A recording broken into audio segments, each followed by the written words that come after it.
All right, Diet Rebel Scum and Diet Rebel Scum Curious. It's about 16 minutes before the start of the Salina Marathon. I'm doing the half today with about 8 or so other of my coworkers and friends. Yeah, we've been here, got here last night. So I'm hoping for a 150 something.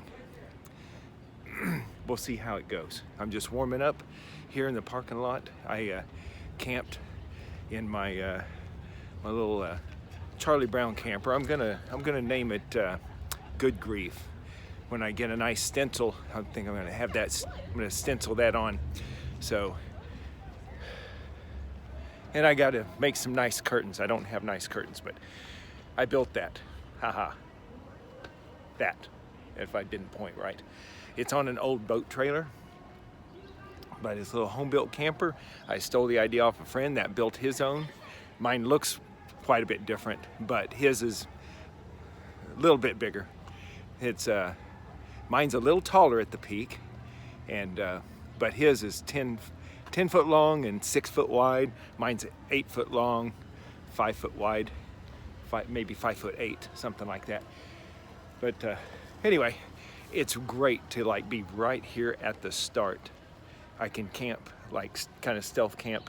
It's not really stealth, it's obvious, but in a parking lot really close to the start and finish line, rather than getting a hotel 4 or 5 miles away or whatever the case happens to be, where you gotta drive, time your bathroom breaks. I can pee in my camper if I need to, and other. Shh.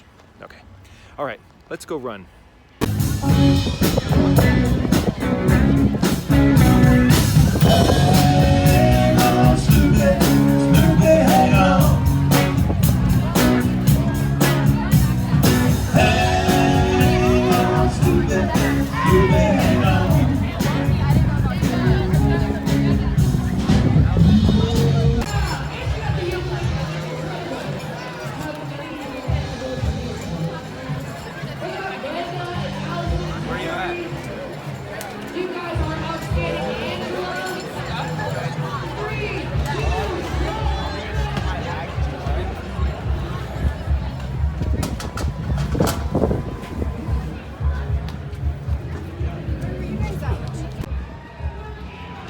Well, Diet Rebel Scum and Diet Rebel Scum Curious. I did my half marathon.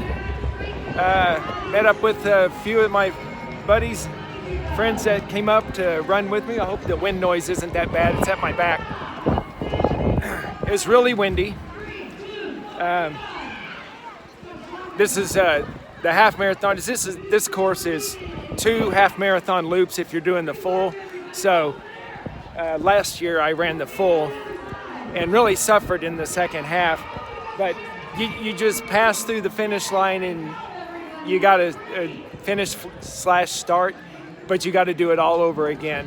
And this was so nice because just doing the half, I knew the whole way through. I was familiar with the course, and it felt so good to know all the way through.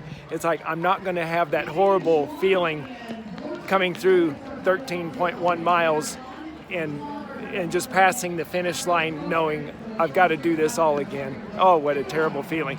Anyway, I guess I would call this a breakthrough. I ran a 1:47 and something. I forgot 1 hour and 47 minute and some seconds half marathon, and that was quite a bit better than I thought I would do. I mean, ideally, I'm gonna cross into got to cross the course here for a second. Heading back to my camper now. I did exactly, I took off and ran a lot of 8 flat miles and somewhere in the high 7s.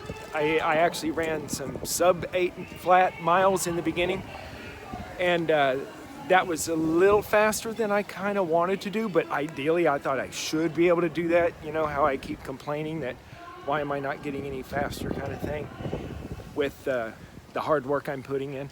but I felt really good.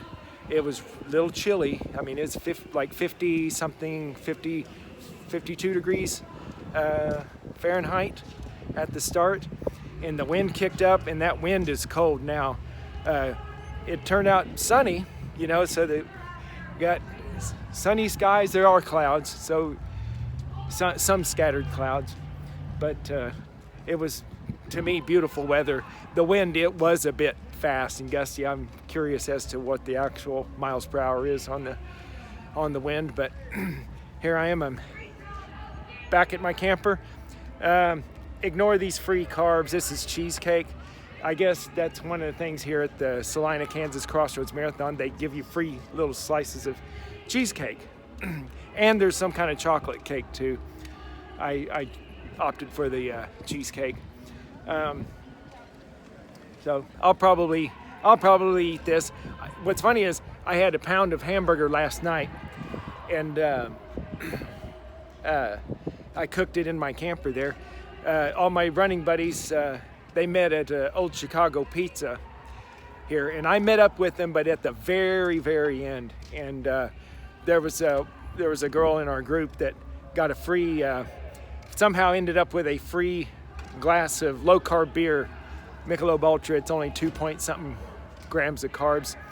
And so anyway, that glass of beer was just sitting there, and she had an empty bottle, or close to empty, that she was drinking out of. And I said, so are you drinking 2 beers at once? And she said, no, they just came and set that down, and I didn't order it.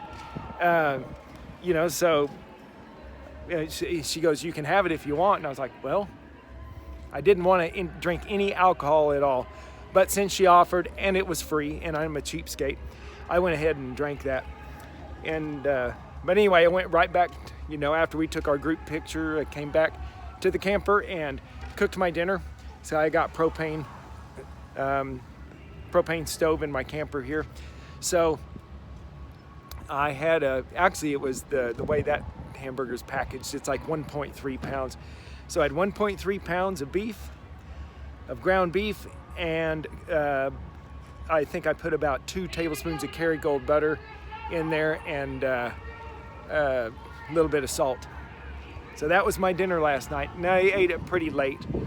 It was probably about 8 in the evening, and I was in bed I was pretty much in bed by 10, and didn't sleep all that well. I don't sleep that well. The camper's a little bit, it's not perfectly level. I left it hooked to the truck, so it's a little bit, I think it's a little high in the front. I can kind of tell a little bit, but it's not too bad. I ended up sleeping okay after about maybe midnight is when I really fell asleep well. Got up a few times in the middle of the night to pee because I was drinking quite a bit of water. Make sure I was hydrated. I didn't really do any water stops. I tried to take a sip of water. I did take one little sip of plain water at around the 7 or 8 mile mark. I didn't eat anything. I don't do goos anymore in races. And this was just a half marathon. So the way my philosophy's always been, if I'm running a half marathon or less, I really don't need aid stations. If I'm really going for time, it's just, I could accidentally choke, sometimes gulping water while I'm trying to move or still run. It's always bad. But anyway, hour 47 minutes. I'm really pleased with the time, even with the brutal wind, because all of our group was complaining about it. And it was kind of brutal bucking a headwind like that for a few miles towards the end. The wind was with us for a bit at the beginning, but and it was kind of nice. But I was like, anytime you're doing a big loop like that, all this tailwind, at some point it's going to be a headwind because we have to go back to where we started. And it was, but I kind of kept the effort pretty high, and it turned out all right. So I'm gonna kind of rethink my training here. I think I'm gonna keep doing the speed work that I was doing, because I think that kind of helped me keep my speed up into the wind. When bucking the headwind, I remember I was running next to a girl, and she and I ran together for about 2 miles. She was right beside me. I kept looking at my Garmin, and we were holding 8 minutes and 30 seconds per mile right into this headwind, very steady. Every time I glanced down, it was 8:30, the live, which I don't really think is too accurate because usually it's bouncing all over. But I mean, every time it kind of scared me, made me think my watch was frozen or something, like something had gone wrong, and I was just looking at the same screen, you know, all that time. But anyway, I'm just rambling now. So I'm happy with my performance, and thought it was a great day, and I hope for some more of these performances. So, all right, until next time, Diet Rebel Scum, let's keep this low carb-ish. This will be the only carbs I have today.